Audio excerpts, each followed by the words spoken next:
Today we're going to talk about the darker aspects of war. Yes, war is dark enough in itself, but as you'll know from some of our other shows, many despicable things happen in a war behind what we might call closed doors. We only need to look at the Nazi doctor, Josef Mengele, who conducted experiments on people that make your stomach churn. We might also look at the Nazi death marches, the massacres, the genocides, the torture of prisoners, and prisoners literally being worked to death. These things all happened during the Second World War, as did biological warfare and the testing of deadly agents on those captured by certain militaries. But today we'll focus on just one matter of total depravity during that war, in this episode of The Infographics Show, the horror of Unit 731. Unit 731 was the brainchild of the Imperial Japanese Army during World War II. It was a biological and chemical warfare research unit that conducted experiments on prisoners with the aim of developing deadly weapons. It's written that at its base in China, remember the Japanese were at war with China, around 3,000 men, women, and children were tested on. Most of these, we are told, were Chinese, but some of them were from the Allied nations, the Soviet Union, Korea, and Mongolia.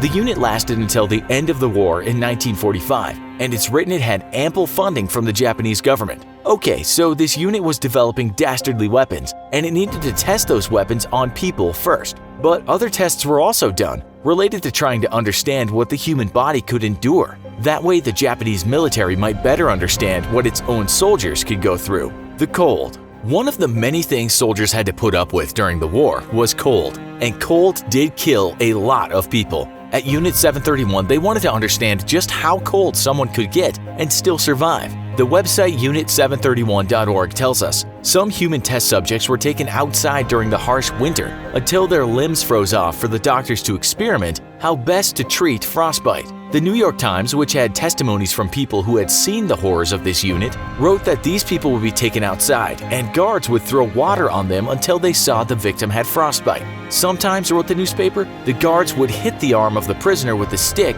and if he heard something like a wood against wood sound, he knew the arm was totally frozen. What happened next is the doctors would use various methods to try and unfreeze the arm or other body part. Sometimes the prisoner would be left alone to unfreeze, sometimes warm water would be thrown on him or her, and sometimes much warmer water. The Japanese doctors, according to the Times, concluded that the water over 100 degrees Fahrenheit, but never more than 122 degrees Fahrenheit, worked the best. Vivisection. The Japanese military also wanted to know how best to treat diseases and injuries, but we're told that to do this they would often use live prisoners to operate on. It's said that some of these prisoners would be deliberately given a disease, and then the doctors would open up the body of the patient without any kind of anesthesia. They wanted to look at the effects of the disease before the body began decomposing, and that's why they kept the subjects alive. These people were called marutas or logs. The New York Times, with testimony from a former surgeon, said they just wanted to know what had happened inside. That man told the Times, "I cut him open from chest to the stomach,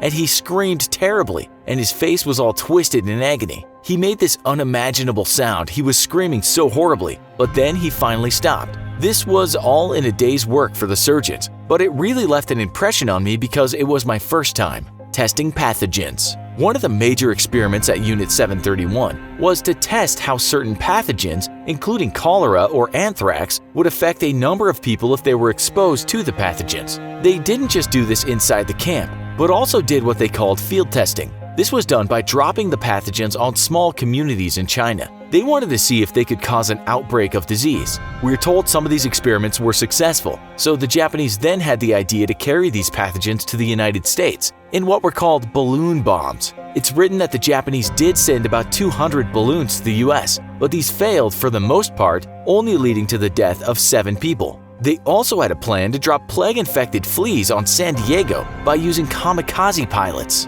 testing weapons. The Japanese also wanted to test weapons that they could use on the battlefield, and this included regular weapons but also toxic gases. To do this, prisoners would be taken out to a field and tied to a spot with a stake. The soldiers would then start testing, which sometimes just meant shooting guns at the target, and other times throwing grenades at certain distances to see how effective they were. The bodies of the victims would then be analyzed, so the Japanese knew exactly what damage their weapons could do. We're told that in one experiment, gas was fired at the tied-up prisoners, but the wind changed direction, and it sent the Japanese soldiers running. It's also said that the soldiers would occasionally test out their flamethrowers on the prisoners. The pressure chamber and spinning. While Japanese people who had worked in the camp later recalled how many parts of prisoners could be seen in jars all over the camp, it's not always known how these people died. Perhaps one of the worst deaths was the pressure chamber. We're told that prisoners would be placed inside a pressure chamber, sometimes alongside another prisoner, and the pressure would be turned up until basically the prisoner's eyes popped and they eventually died.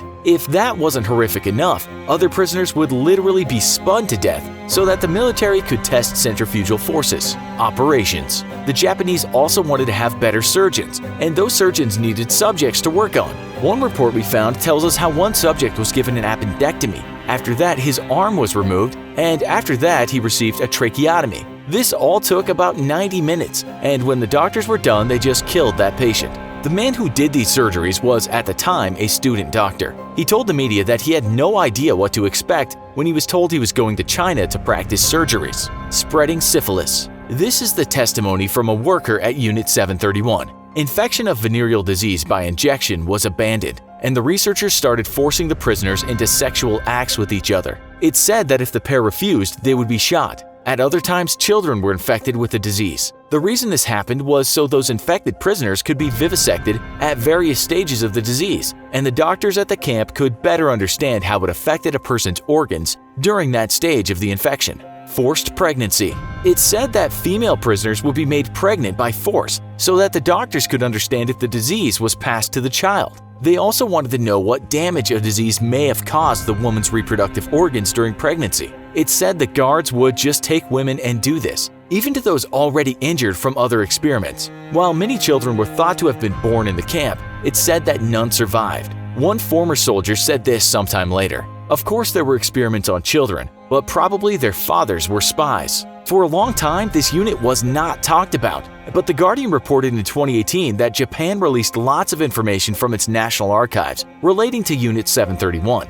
Prior to this, much of what we knew was only based on testimonies. No one has denied what we've talked about today did not happen. But there are more reports that tell us smaller experiments also happened. These included people being exposed to dangerous levels of radiation, being injected with the blood from animals, being injected with seawater, and also being burned alive. It's said during the war the Americans knew about the camp, and after they granted immunity to the physicians of Unit 731 if they shared all their findings with the US military, as some of those findings might be useful, and the US didn't want the Soviets getting hold of the research. We'll leave you with a comment made by a former Unit 731 worker when he was contacted some years later. I don't want to think about Unit 731. 50 years have passed since the war. Please let me remain silent. Do you think anything like this could happen again? How do you think people could do this to other human beings? Tell us in the comments. Also, be sure to check out our other video. Could you survive the Stanford prison experiment? Thanks for watching. And as always, don't forget to like, share, and subscribe. See you next time.